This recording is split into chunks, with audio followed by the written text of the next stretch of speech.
it's not wrong. What's that? What's that, Naila? I said, at least you know it's not going to be wrong. Oh, I know. I would rather it be done right than, you know, than for it to completely go off the rails. That would be bad. Mhm.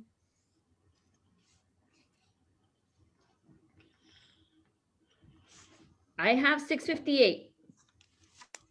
How's everybody else? Same. Pretty good? Okay.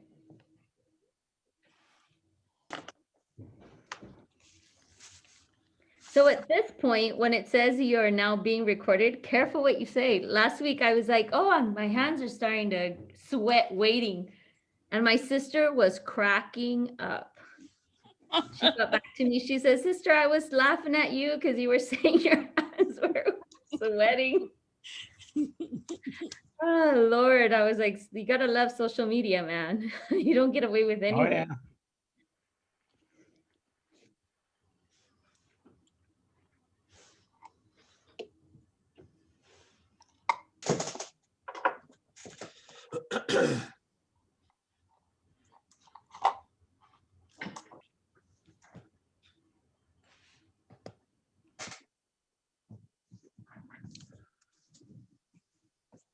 Where you are.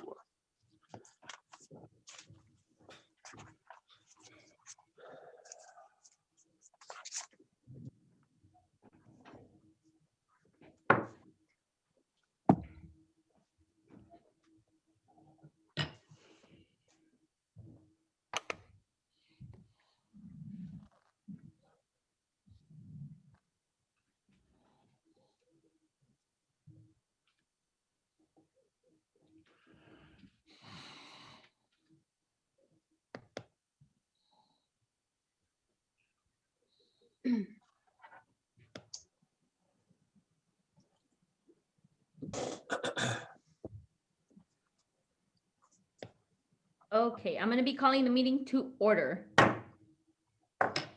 And we're going to start off with our city clerk, Heidi Riojas, reading the remote meeting instructions.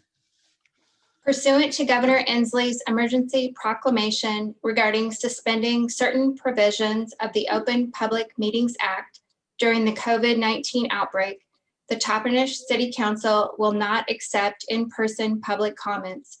All members of the public wanting to comment on City Council agenda items may submit written comments to include your name and address for the record in advance by email to cityclerk@cityoftoppenish.us by 4 p.m. on November 23rd, 2020 to be read during the meeting.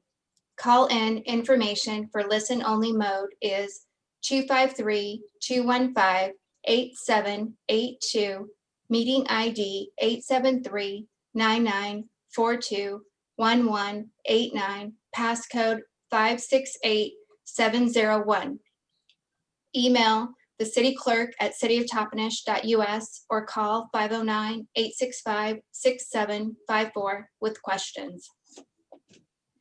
Great, thank you very much.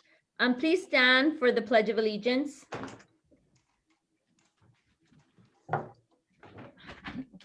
Ready, begin. I pledge allegiance to the flag of the United States of America and to the republic for which it stands, one nation, under God, indivisible, with liberty and justice for all. And Heidi Riojas, our city clerk, will do the roll call. Mayor Oakes. Mayor Pro Tem Saavedra. Here. Councilmember Belton. Here. Councilmember Seha. Here. Councilmember Duvall. Here. Councilmember Garcia.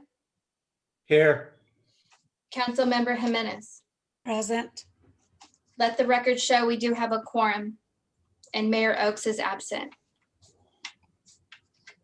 Mayor Oakes called earlier. He's feeling under the weather and he predicted he would not be at tonight's meeting. So I make a motion to go ahead and excuse Mayor Oakes from tonight's meeting. I'll second it. Okay. Okay, we have a motion on the floor by Councilwoman Jimenez and seconded by Councilman Garcia to excuse Mayor Oakes from the meeting. All in favor? Aye. Aye. Aye. All opposed? Motion passes.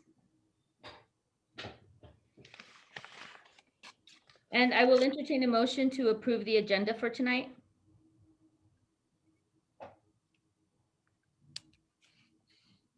I make a motion to approve tonight's agenda in its entirety. I'll second that. Great, there is a motion on the floor by Councilwoman Jimenez and seconded by Councilwoman Duvall to approve the agenda in its entirety. Any discussion? All in favor? Aye. Aye. Aye. Aye. Any opposed? Okay, motion passes.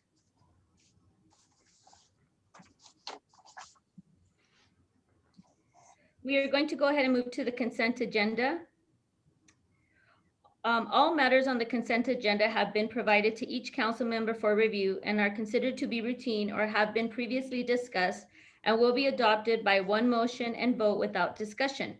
However, if a council member desires any item on this agenda will be discussed before any action is taken on it. Excuse me, Yes? we do need to address the item advanced public comments received by 4 PM on November 23rd, 2020, to be read by staff at the meeting. Let the record show the city did not receive any written comments by the deadline stated. Thank you for that. Thank you for mentioning that, Heidi. I appreciate it. Consent agenda A, approve minutes of the November 9th, 2020 regular council meeting. Consent agenda B, approve minutes of the November 16, 2020 council meeting or special meeting, sorry. C, approve payroll checks number 35104 through 35113 and electronic transfers in the total amount of $208,081.18 dated November the 20th, 2020. D, approve claims check number 92856 through 92917 and electronic transfers in the total amount of $238,322.44 dated November 23rd, 2020.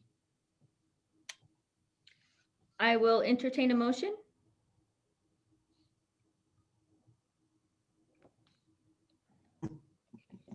I motion to approve consent agenda A through D.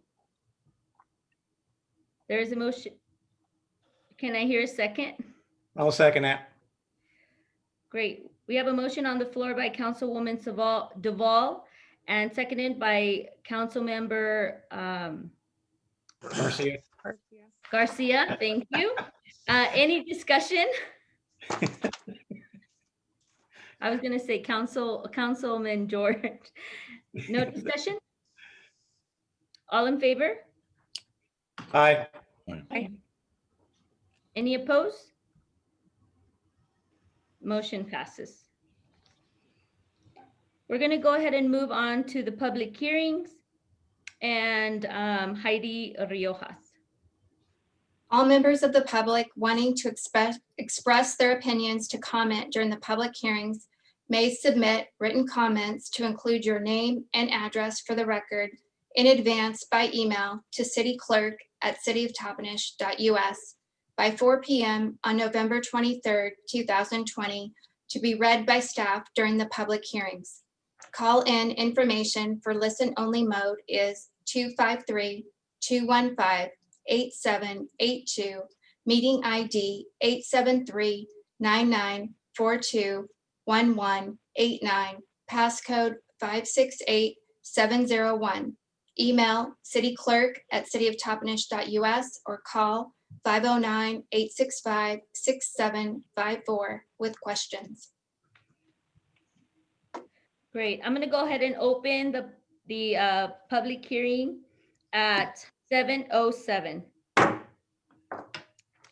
Item A, public hearing regarding the 2021 preliminary budget, receive, staff presentation and public comments on proposed 2021 preliminary budget. And with us, our finance director, Debbie Zabel.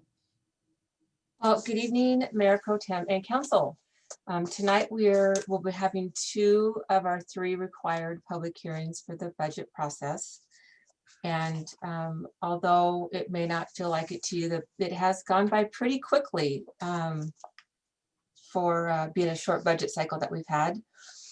So the first public hearing we're going to have is on the 2021 preliminary budget. And the statutes of the state of Washington do require that we hold a public hearing on the preliminary budget to allow for any citizens to make comment on the preliminary budget. The preliminary budget does set forth the complete financial program for the city, and it does show all the expenditures and the revenues that will be used to finance the programs. And it does depict everything by their sources, meaning that for the 21 projected revenues, the budget includes a beginning fund balance of $14,600,766, taxes in the amount of $5,193,877, licenses and permits $96,850. Intergovernmental revenues, which is $1,419,681. Charges for goods and services, which is a very large amount, but that includes our water, sewer treatment, sewer collection, and garbage collection at $6,870,000, $6,870,116. And this, all 3 of the utilities include the utility rates that council approved in 2019 for 2020, 2021, and 2022. And each one of those are a 4% rate increase. Fines and forfeitures in the amount of $92,340. Miscellaneous revenues in the amount of $178,635. Non-revenues, $63,500. And other financing, which is loans that we'll be receiving throughout the year in the amount of $8,621,205 for a grand total of revenues of $37,136,970. For our projected expenditures, we are projecting ending fund balances of $9,172,804. And just as a reminder, we will be spending $4.2 million of ending fund balance for the public works shop that we have been saving up for that construction. So it looks like we're spending a lot of fund balance, but it is the big majority of that is going towards the shop. Salaries and wages for all city employees is $3,866,461. Benefits and personnel costs is $1,915,745. Supplies, $456,810. And services, which again is providing for water, sewer, and garbage is the big chunk of that, is $7,151,196. Capital projects that we have this year, which include the construction of the public works shop, the citywide sewer project, and a $1.4 million water meter replacement program, is $11,625,090. Debt service, which is the loans, principal and interest that we pay for debt service for loans that we have on our projects, is $1,414,210. Non-expenditures, $150, and transfers out to from either the general fund to other supporting funds or from the water and sewer funds into their respective capital project funds of $1,534,504 for a grand total of expenditures of $37,136,970. The proposed budget does have a decrease over the 2020 budget. And it sounds kind of funny, but we also have an increase with our capital budgets, just because we have such a large and aggressive capital program going on right now. But what's very important is our general fund budget. It has only a 3% increase over last year's budget, which is very good. So the city's complete proposed 2021 budget, along with the summary, which I'm hoping everyone was able to have a chance to look at. So at this point, all council needs to do for any type of action is to receive any public input regarding the 2021 budget.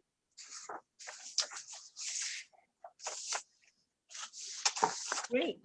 Any questions regarding the budget? The next step we have would be to do our next public hearing, and then we would be adopting the budget at our next council meeting. Okay. So if Have there are there no been- questions, we need to close this public hearing. So were there any public comments, Heidi? Let the record show the city did not receive any written comments for this public hearing. Great. And I take it there's no comments from the council? Okay, I'm going to close this public hearing at 7:14. We're moving on to public hearing B. And I'm going to open public hearing B at 7:14. Public hearing regarding 2021 tax levy and revenues. Receive staff presentation and public comments on proposed tax levy.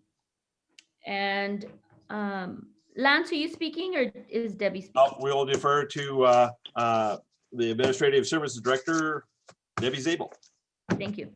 So good evening, council. Again, we are having our second public hearing tonight, and this public hearing is on the proposed revenue sources and the proposed 2021 property tax levy. We are by RCW required to hold a public hearing, which would allow the citizens to make any comment to council regarding any increases in property taxes. And as stated in the previous public hearing, which I won't go through again, we listed our projected revenues. And the projected revenues are $37,136,970. And for our property tax, which City Clerk Riojas has attached the memo that was submitted to councils for the viewing public, the property tax is one of the city's primary sources of funding for our general services, primarily our police and fire services. And upon council's approval tonight, after the public hearing, will be an ordinance to approve the 1% increase to the property tax that will be collected in 2021. Washington State does limit the amount that can be raised for property tax to 1% of a property's true and fair value. And the table number 1, which is the little colored chart, it does show the $10 limit, which is referred to by most folks that the 1%, the maximum that can be charged is $10 unless there is an excess levy that voters vote on for that.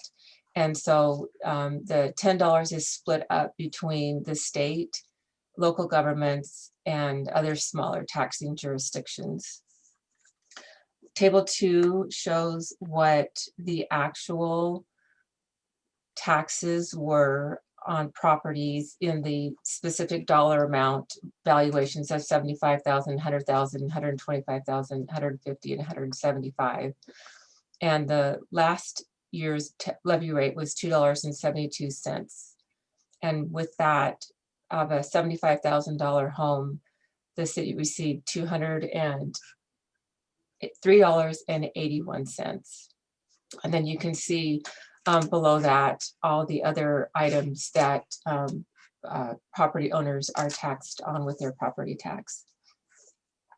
So on page 3, we talk about how we come up with our taxes and how they are levied through the help of the county. And every year, the county does do a assessment of the entire city, and we get notification of what the total assessed value of the city is. And for 2020, the assessor's office has determined that the total valuation for the city went from, which is $356,255,958. And that was an increase from the previous year. And excuse me, and that's due to new construction and any new increases in valuation for homes. And we did receive notice from the county that we did not receive any refund levies, so we will not be able to add that to our taxes this year. When the assessed valuation increases, the amount of money that needs to be collected per property owner actually decreases. So this year's property tax for 2021 will actually go from $2.72 from last year to $2.51 for next year, because there's more valuation for that dollar per every $1,000 valuation to be received from. Does that make sense to everyone? If there's any questions, please. Can you restate that for me, Debbie? So the total valuation of the city. Mhm, So there's a calculation right in the middle of the page. mhm. And so last year, our total taxes that we collected, I have it on here somewhere, was $883,198.86. Mhm, So we can only increase the property taxes by 1%. mhm. So 1% is $8,831.99. So that's how much we would add to what we collected last year.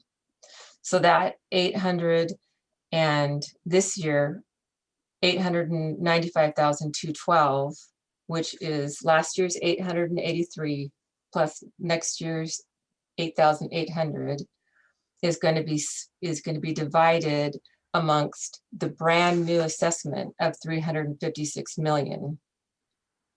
So the number that amount's going to go into increases, so the amount that folks have to pay decreases because there's more assessed valuation.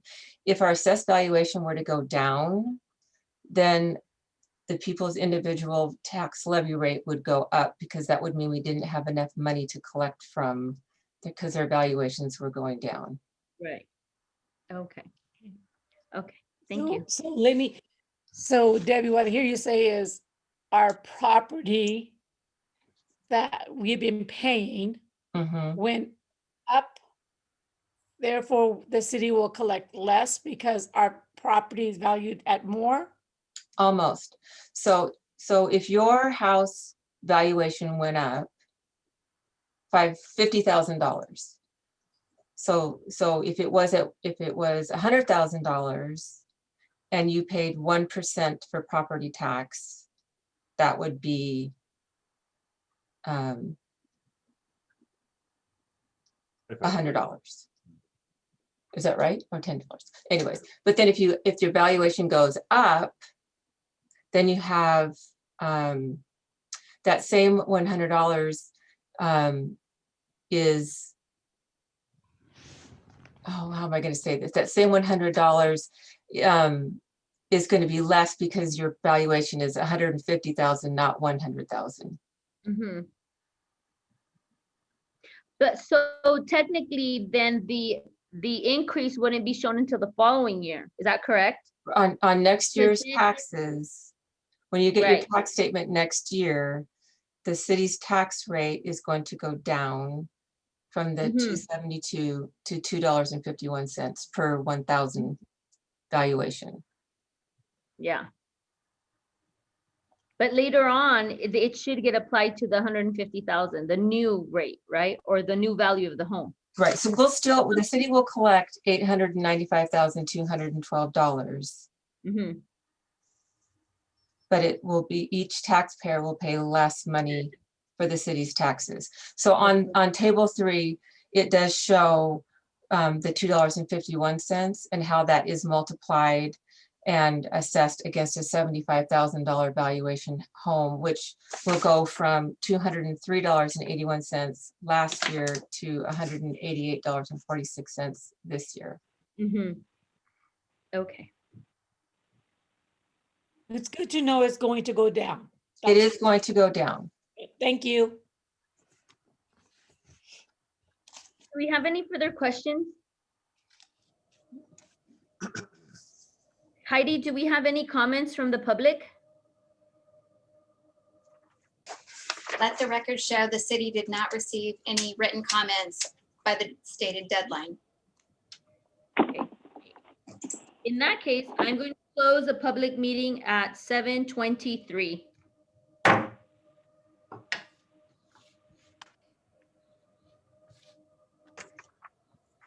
We will continue and move on to new business.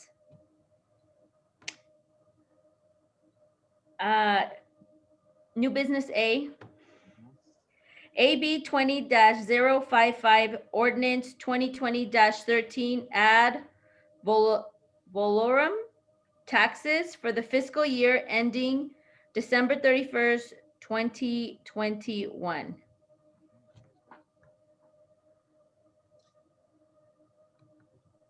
Thank you, Mayor. I'll defer to Administrative Services Director Zabel.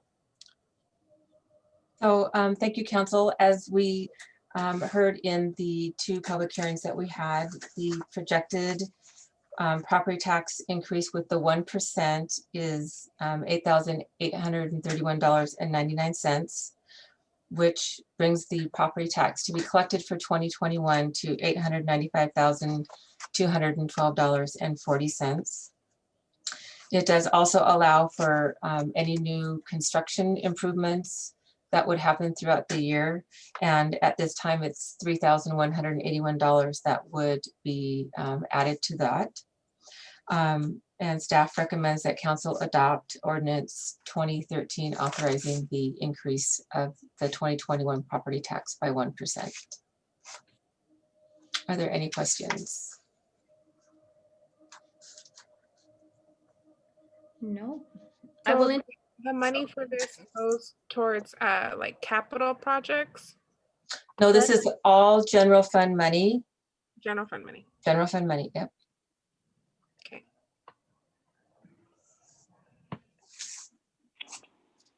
Any further questions? I will entertain a motion.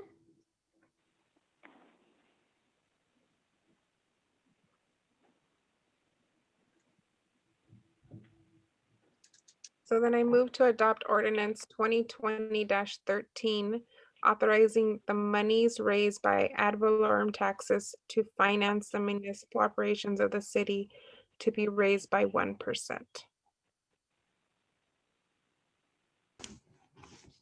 Can I hear a second?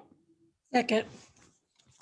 Great, we have a motion from Councilwoman Duval and seconded by Councilwoman Jimenez to adopt ordinance or to adopt AB 20-055 ordinance 2020-13 ad valorem taxes for the fiscal year ending December 31st, 2021. Any further discussion? All in favor? Aye. Aye. Aye.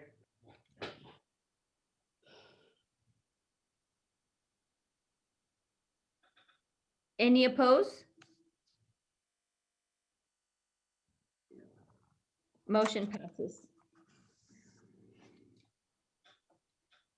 And we will move on to new business B. Lance? Thank you, Mayor.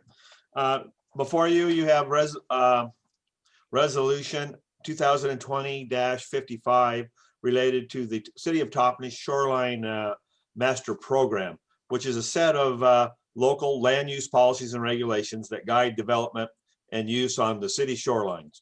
The City of Toppenish shoreline management plan applies to both public and private uses on the Yakima River, and it's associated with wetlands and floodway within the city of Toppenish. We have a very small amount of shoreline to the north by Highway 22 on the way out of town, a very small amount.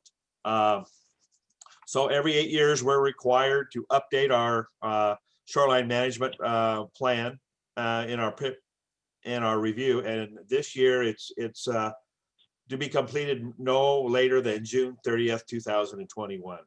If council remembers, we came to council last January and talked about the shoreline management program. We struck an agreement with YV-COG, and I think Jeff Watson's on here if we have any questions for him, to go forward and help us with the review and the public processes related to the shoreline management program. And then also they helped assisted us with filling out and submitting the Department of Ecology Shoreline Master Program grant process that we had.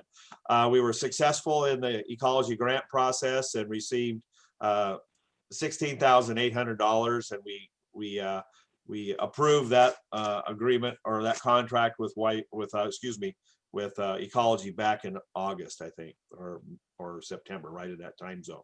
So now we're getting ready to start the process. Well, we kind of anticipate that to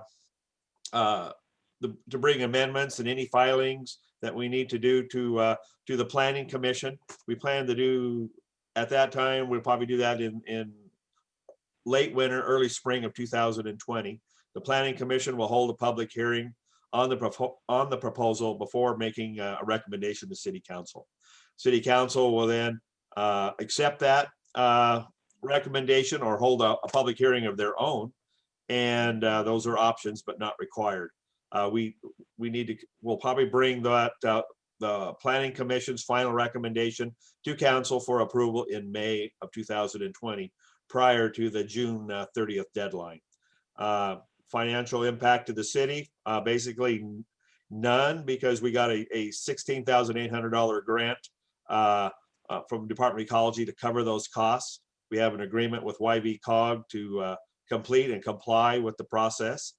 And so I guess we're looking for a recommendation to approve Resolution 2025, adopting the public presentation plan for the Shoreline Master Program update to remain compliant with state laws and local comprehensive plan.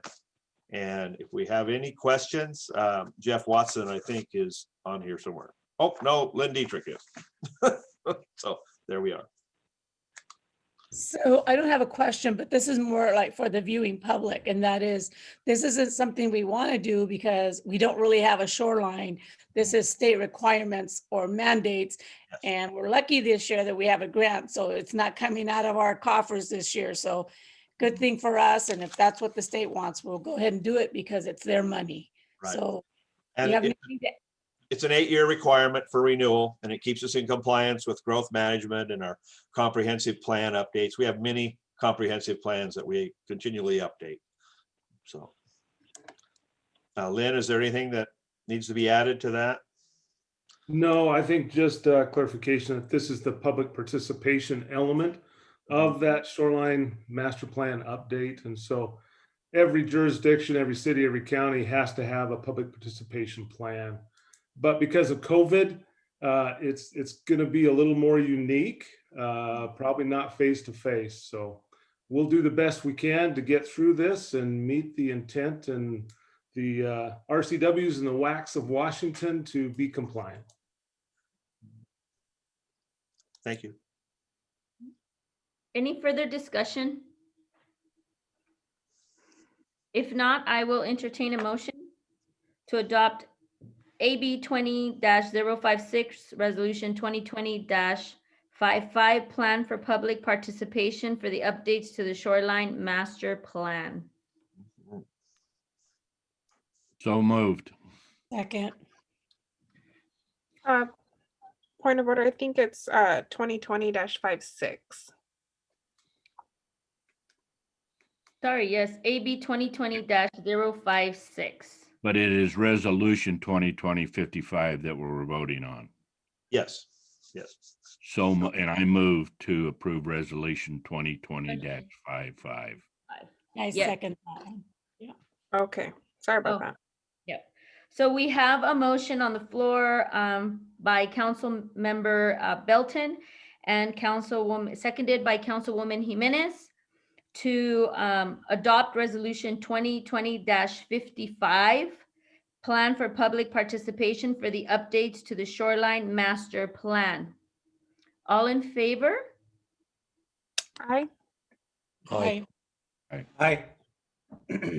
Any opposed? Okay, it has passed. Thank you. Thank you. Thank you, We're Lynn. Thank you. Thanks, Lynn. We're moving on to new business C with Lance. Okay, AB 2057 refers to resolution 2020-56, and it speaks to the addition of a tariff and sales tax on change order number 9 for the sewer improvement project, and we have Public Works Superintendent Rocky Wallace to talk about that, I think. Good evening, Mayor Pro Tem and Council. Council approved change order number 9 during the September 14th, 2020 regular council meeting. Change order number 9 included moving the Dayton Avenue improvements from the 2018 Safe Routes to School project to the sewer improvements project phase 4 and approving $9,877 from the 170 Housing Rehabilitation Fund to complete the Dayton Avenue improvements. During the review of progress estimate number 9 for Schedule C, it was discovered that tariff and sales tax were not included in change order number 9. The tariff and sales tax are now due in the amount of $6,730.17. Staff is requesting to pay the amount due from the 170 fund, which is the same fund that we paid the $9,877 for change order number 9 from. The recommendation is to approve Resolution 2020-56, authorizing the city manager to submit payment for the tariff and sales tax for change order number 9. Are there any questions? Who is the person responsible for that one? It was an oversight by the engineers, but ultimately in the review of it, I should have caught that when we took change order number 9 to council. I didn't until I was reviewing the progress estimate number 9. What kind of effect is it having on the budget? There's no effect. We put the additional $6,730.17 into the preliminary budget that you have reviewed. Okay, that's what I assume, but thank you. You're welcome. Great. Any further discussion? If not, I will entertain a motion to approve AB 20-057, Resolution 2020-56 to approve payment of tariff and sales tax for change order number 9 for sewer improvements project. So moved. And I'll second that. Great. There is a motion on the floor by Councilman Belton and seconded by Councilwoman Duval to approve Resolution 2020-56, approve payment for tariff and sales tax for change order number 9 for sewer improvement projects. All in favor? All right. Aye. Aye. Any opposed? Motion passes. Thank you.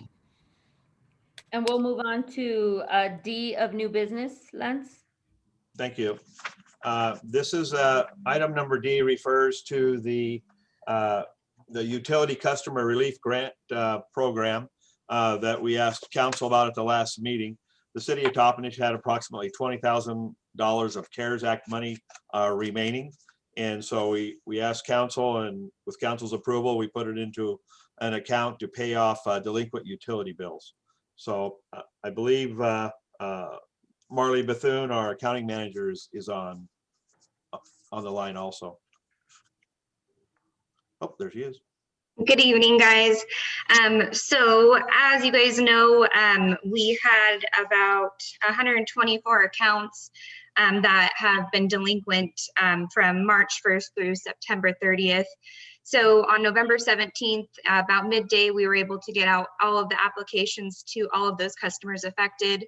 Of the 124 applications that were hand delivered, we were able to get 121 of them out. 3 of them were returned because of vacant properties or the property was locked.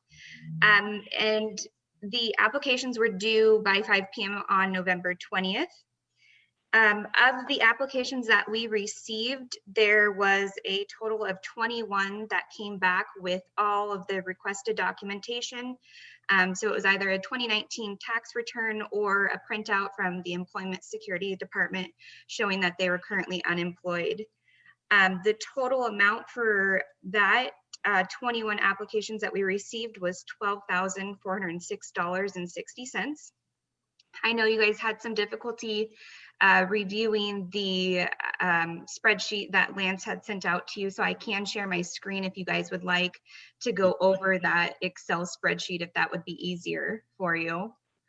Yes, can you please do that? Sure. Yeah, going to have people's names on it. It does not. Okay.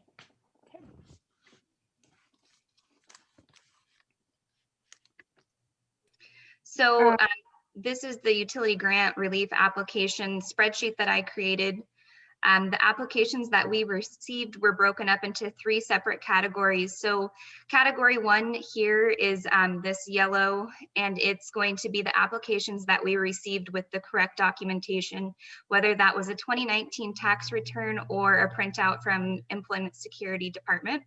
So as you can see, the total amount for those utility customers is this number here, the $12,406.60.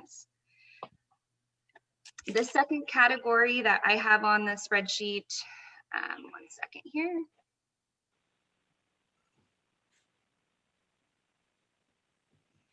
Oops. Is this second category, green one. So these are applicants that turned in their application. However, they did not submit the documentation as requested on the application. So they didn't submit the 2019 tax return or an ESD printout, but they did provide supporting documentation in other forms, whether that was a Social Security letter of current benefits, or we even received a referral from, DSHS saying that one of the residents was qualified for utility assistance or rent assistance. So that category of applications that we received amounted to the $2,450.12. And then the remaining section, so the last few applications that we received that just have any type of documentation is this section here. I haven't noted on what we received, and a lot of it was just a handwritten note on the application. So we don't have any type of supporting documentation to show what type of income that they have to say that they qualify for low income.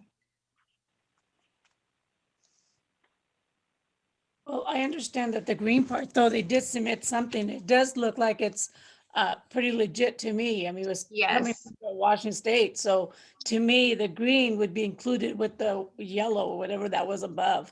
Because they did, I mean, that to me, that's from the state of Washington and Social Security stuff. So to me, if it's green, it would be the same as whatever was above. Right, and I just wanted to bring that before council just because on the application, we specified 2 types of documents. And since we didn't get either of those, it was kind of not something that I wanted to say qualified until it was brought to you guys. Right. So I'm just speaking personally for me. To me, that would qualify. The ones below in that peach color would not, in my mind, would not qualify. but Sure. the green would, in my mind. Mhm. Were Uh, the people in the green section given an opportunity, or have they, given an opportunity to provide the other documentation that was being requested? So I personally called when I was receiving the applications in. If I noticed that they didn't provide a 2019 tax return or the ESD printout, I was calling each applicant and letting them know we needed some type of confirmation of what their income was. A lot of them are on Social Security benefits, so they aren't filing tax returns. So I just advised them to send in the best thing that they could provide to us so that I could bring it before council. Okay.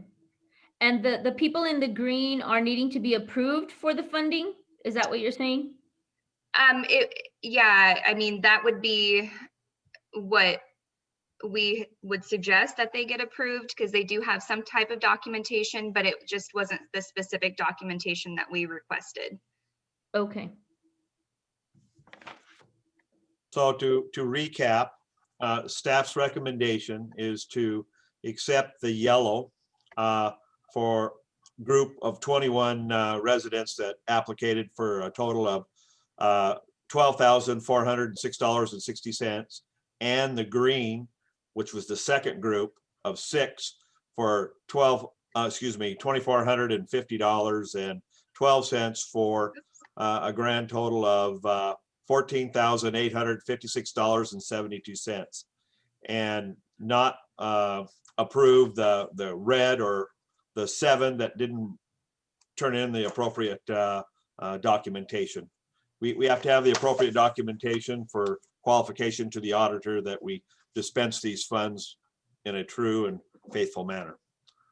And that we have a list now, and if we have more money in the future, we could add those people to the list. They could have time at that time to get more information, or maybe the requirements might lessen at that time. Will there be any funds left over after the people in the yellow section be approved? It looks like there's going to be about 8,000 left. We still need to figure out if we can turn in any other city expenses to use those dollars up. Okay. But we started with 20,000 in the fund, so we've got plenty there for the 2 categories we're dealing with. Yes. I would be willing to make a motion to go ahead and accept the yellow and the green applicants for the utility grant relief applications, but not approve the peach color applications. I'll second that. Great. We have a motion on the floor to approve the yellow and the green section and not the peach section applicants for the funding by Councilwoman Jimenez and seconded by Councilman Garcia. Any further discussion? Great. All in favor? Aye. Aye. Aye. Aye. Any opposed? Great. Motion passes. I'd like to thank County Manager Mallory Bethune for setting this program and administrating it for us. We appreciate all the time and effort she put into that. Thanks, Thank Mallory. you. Thank you so much. Yes. It was very thorough. She did a nice job. Thank you, guys. Yes, I really appreciate the spreadsheets. It's easier to see and understand. Thank you so much for that. Also want to thank the visitors, as I know you had a short window and they had to go personally deliver each of the applications. So I thank them as well. Great. We're going to go ahead and move on to council meeting reports and community announcements. We're going to start with Councilman Belton. I have nothing to report. Great. Councilman Ceja. Nothing to report. Great. Councilwoman Duvall. I do have something to report. As you know, we are going to be having an extreme weather shelter for the homeless in our community. And I have taken on the day to provide dinners on Sundays. So if anybody is willing to take over a Sunday from now until March, you can reach out to me. My number is Nyla.Duval. I'm sorry, my email is Nyla.Duval@cityoftopenish.us. We can collaborate and get that done, and I can give you more information then. Thank you. Great. Councilman Garcia, Nothing to report. Councilwoman Jimenez. I don't have anything to report. I do have a question though. I had it on my calendar that on Saturday was supposed to be the lighted parade, the Christmas lighted parade. Is that a goal or has it been canceled? That has been canceled. However, some lighted parade people may show up and they may just drive through the town. But Okay, but the city of Toppenish canceled theirs. I think city of Sunnyside also. And but still the people that go the effort to make those lighted parade implements up, they'll be out driving around. Are we still gonna have the lighted tree at the post office park?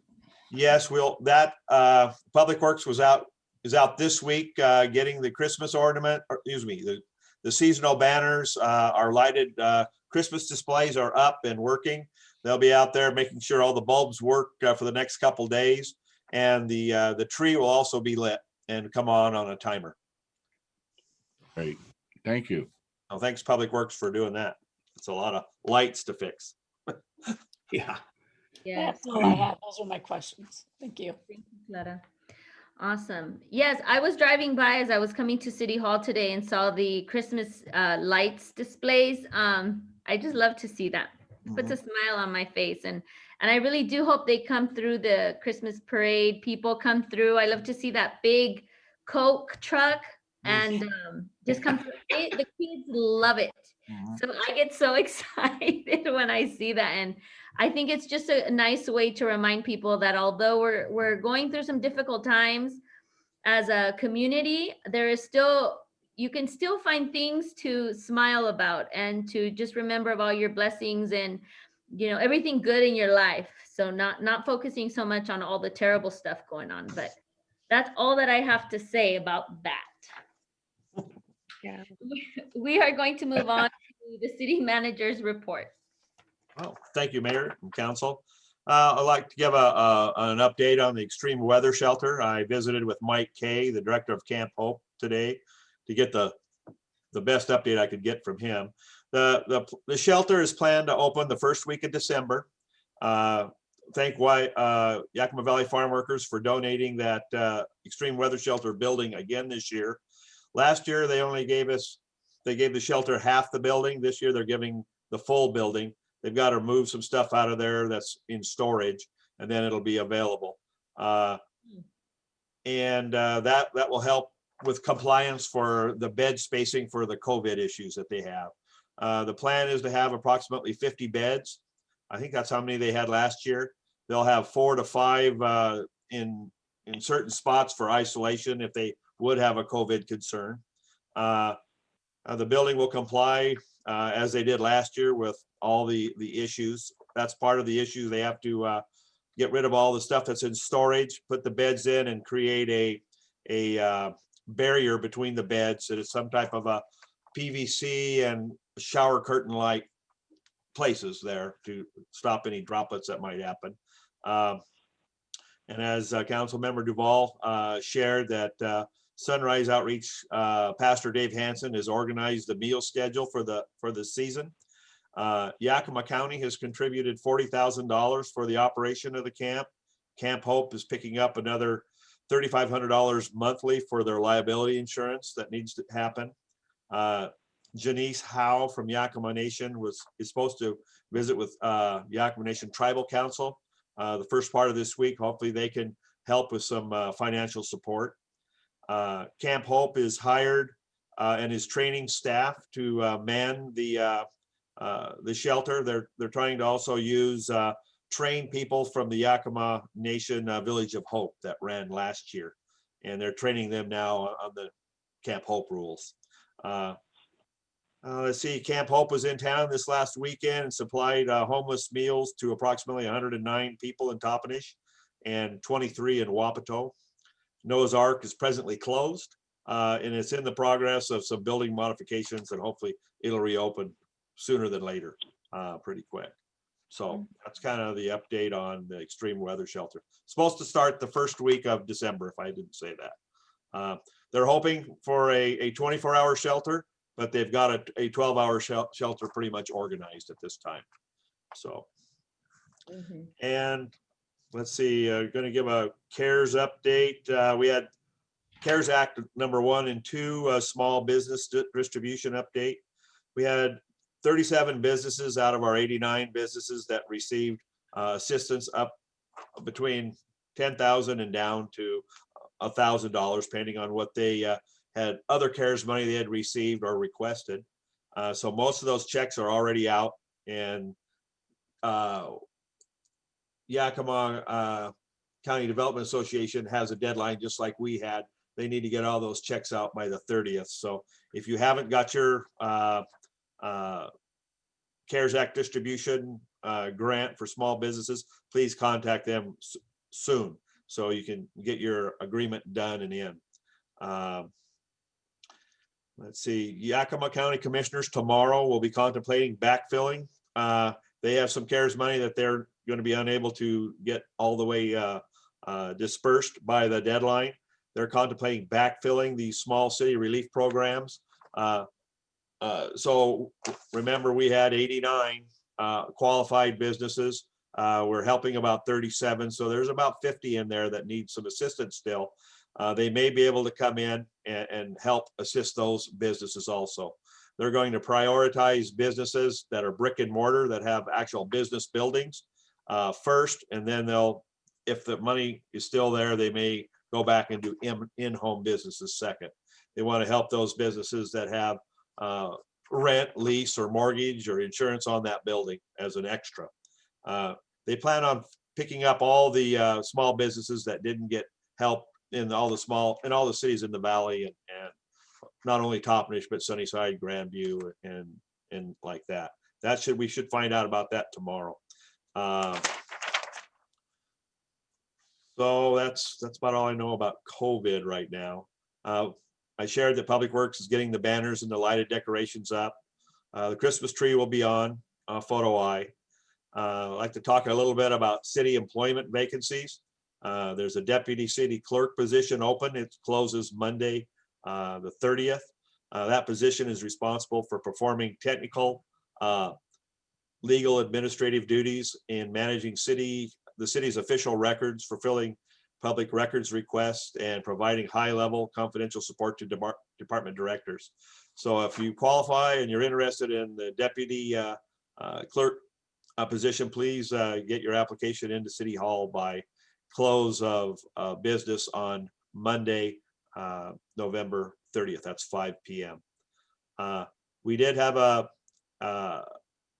let's see, the police vacancies. Remember, we have 3 currently. We just had interviews last week, and we ended up with a lateral list of 6 and a entry level list of 17. So those are pretty large numbers. We haven't seen those in a while. PD is going after the evaluation of those applicants and get the testing started so we can fill those vacant positions that we have.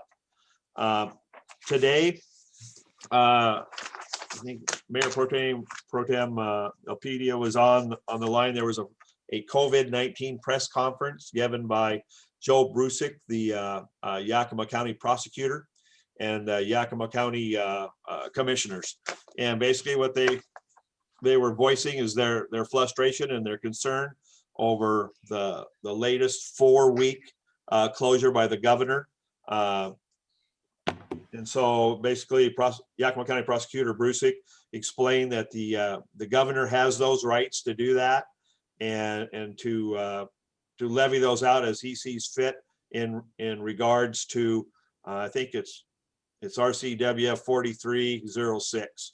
And those were started out back in 1918 and have been amended off and on throughout the years. And basically they're there to help for health or issues like that come up quickly.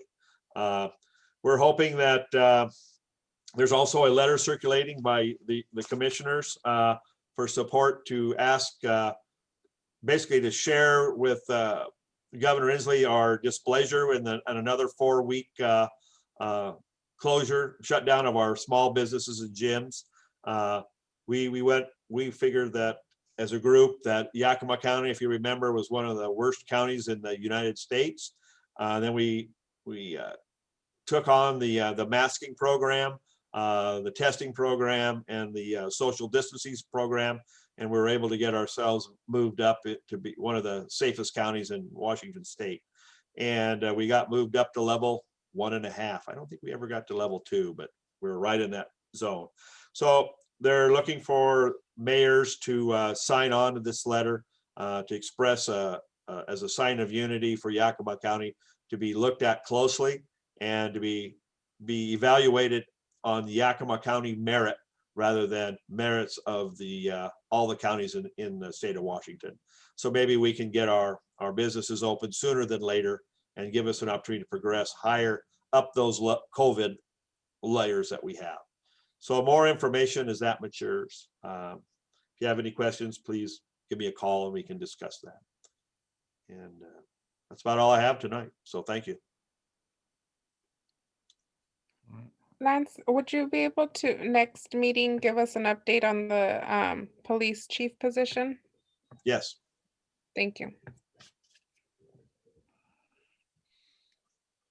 Anything else to come before the council? Just wishing everyone a happy Thanksgiving. That'll be here Thursday. Yes, happy Thanksgiving, everyone. You. Same to you guys. Yeah, I bought a Keep your turkey. mask on, stay safe.